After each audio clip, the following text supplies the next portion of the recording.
everyone. Welcome to Esperanza 4.0 interview series. I'm Daisy Kumari and today we have a series of eminent speaker and now we have a very special guest with us, Mr. Aaqib Raza Khan, a deputy editor for content innovation at NDTV. Yes, thank you so much for having me here. Welcome, sir. So, first of all, we want to know about your job role at NDTV. Okay, so it's been 5 to 6 months, I think, since I've joined NDTV.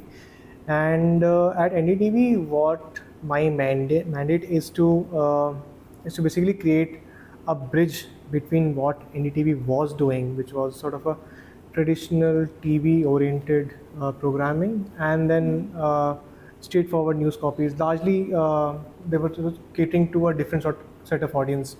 But now, as NDTV steps on to the next sort of step in digital content ecosystem, it starts innovating.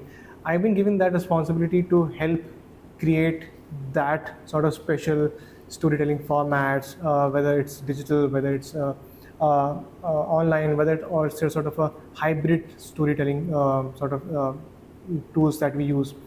So what I'm doing right now, I'm working with anchors who have been at NDTV. I'm also hiring new talent which can tell stories on the digital platform for the new set of audience that we want to reach out to. For new age audience. For the new age content, yes. Okay. Nowadays, we all know that AI is taking all over the world. So I want to know how is it affecting your industry or content innovation industry? So AI, of course, AI will change a lot of things. AI, like I said in my talk, is not a piece of tech. It is not a piece of innovation which has just come across in the past several years. It is a sort of a century-defining phenomena. It is bound to change things, whether for better or worse, that the future will only tell us. But AI will definitely impact content innovation because it has evolved from content innovation. People have been wanting to innovate in terms of how we want to reach to a certain content, how we want to consume content, how we want to create content. And AI is that automated sort of system. It is a personality of its own. It can tell you stories, it can create stories on its own. It can help you create elements on its own. So while you have been trying to tell stories that matter, AI can help you sift through a lot of noise. But then AI will exercise a lot of authority. AI will exercise a lot of restrictions. AI will employ a lot of its bias also in what content you are reaching out to, on what sort of stories are getting told. So as a journalist, as someone who is creating content, your responsibility gets manifold more important because then you are the human interface in keeping AI in check, while also ensuring that the AI that you employ in telling your stories, that the innovations that you're driving online, that the innovation, that content interactivity or whatever you're driving to tell impactful stories, do not in any way give the driving control to AI. You get what I mean? Because as a journalist, you know what the facets are, you know what stories you want to tell. But once you let AI do the entire writing or production or editing of your stories, then losing that control.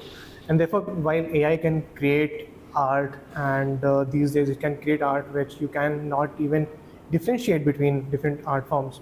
I have hired one illustrator recently because I wanted to have that control that yes, if I want to create certain illustration, it should not be dictated by what training data it has been trained on, what data set might have its bias. Because if you want to create Indian characters in certain sort of AI art forms, AI tools, it will give very stereotypical sort of representation, and that depiction varies from dataset to dataset. So I wanted to have that control. I wanted to keep the emotions intact because emotions are what will drive the story. So therefore, I had one illustrator recently in my team. So while I think that content innovation will keep happening with AI, it is a responsibility as human beings and journalists to keep that control to us, to tell AI that your job is not this. I'll tell the story. You just help me create the surrounding noise for that. So journalists have to take that control. They have to take that control, yes. Okay. So nowadays we all hear about that AI is going to take our jobs, media, or it is danger for our future. So is there any way to balance the human content innovation with AI content So there is, and AI definitely poses a lot of risk to the future workforce, particularly because it can automate, and it can not only automate, it can uh, think on its own. It is like I said, it is not just another technology. It is not Photoshop. It is not some Microsoft Word which will help you grammar check and do this. It can think, execute, and create content on its own. Therefore, the stress is multifold, the risk is multifold, and therefore the responsibility is also multifold. That how AI is getting employed and how AI is getting deployed. And for this, as responsible media people, responsible media houses, in fact, at NDTV, we are rolling out an NDTV AI policy, which will dictate a lot of ethical boundaries that we will be building so that AI does not encroach upon those areas which AI should not go into. And if journalists or people in-house are using AI, what are the boundaries in which those content curated from AI can be used?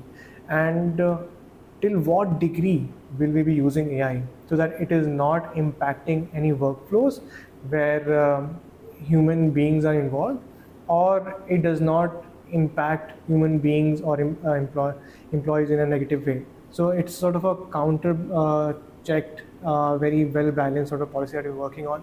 And I think that is a responsibility that all of us will have to take. That if AI is in our daily lives, how much control are we willing, or how much control should we give to AI tools? So making boundaries is important. Boundaries are very important. So I think we have talked so much about AI. Now, looking back at your experience, what is the most valuable thing you have learned about content innovation? So there's one thing, and I have been talking about this in my talks, and also when I meet young journalists, I tell to them is that what's a good story? Because a good story can have different meanings, interpretations. But for me, a good story is something that I connect with. Why should I listen to your story? Why should I listen to? And it need not be a deep dive human interest story.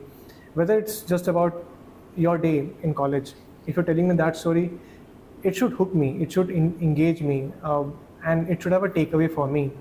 And if I'm being a friend to you, if I'm being a mentor to you, any story that you're telling me should have certain things that I can relate to, certain hooks that I can claw into and say, yeah, this story connects with me.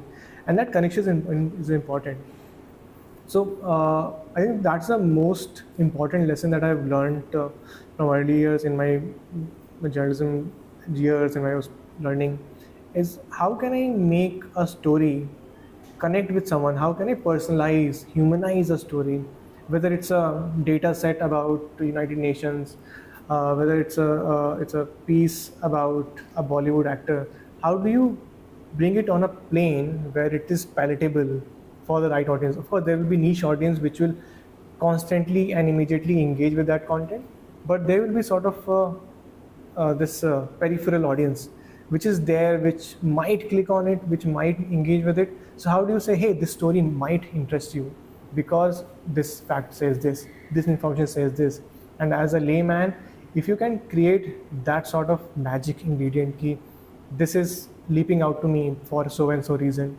And I'll give a quick example. So in 2017, I did a story around Earth Hour. So mandate was to create some data story around Earth Hour.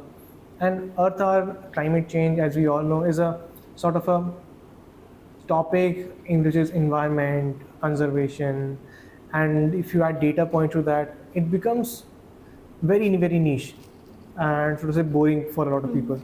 So how do you engage people in that kind of thing?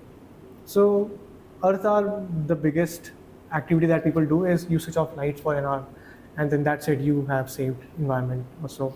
So I said, let's do one thing. Let's take popular monuments across India north, east, west, south, central, and then we'll add a switch next to those monuments. So what I did with the designer was to add light bulbs and basically light all the monuments up, and there's a switch. You can turn off the lights at these monuments. There was Victoria Memorial, there was Gateway of India, India Gate, and all of those monuments are there, and there was a switch. You turn off that bulb, you turn off those lights, and the lights go off on those monuments. It's a nice gamified atmosphere. And then once the lights go off, there are data points that this amount of electricity is conserved when it's without data.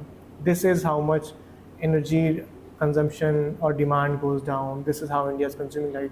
So those 5 cards had these 5 data points which came to life when you turn off the switch. So that helped, because that story could just very well have been 5 pointers, 5 things you need to know. People might have read that, might have ignored, I don't know. But that story reached out to people who were there only for just switching on and off, just seeing that entire magic happen, just turn off the lights on Victoria Memorial or India Gate or whatever. And that helped me bring in an audience which would have otherwise not read that piece. It's a selfish motive on my part. I really want to bring in more and more audience on my story, because if I'm putting in efforts, putting in all the resources, putting in all the sort of energy in creating a story, and only 10 people or 100 people or 1,000 people read it, it's a waste of effort and my personal commitment to that piece. I really want people to read, consume, or relate to that story in a way that I have passionately built that for you. So I did that. A lot of people read that, and I think it got about 15,000 views on during that thought, because trending at the SEO, there's content which is working, and then you get gamified of that. So that, and WWF also picked it up because they felt that it's a nice sort of representation of Arthat. So that is what I will constantly tell people, that make it engaging, make it about me. What is it in it for me?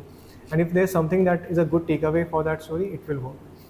Okay, so having a hook and make it more relatable. Yes, make it more relatable.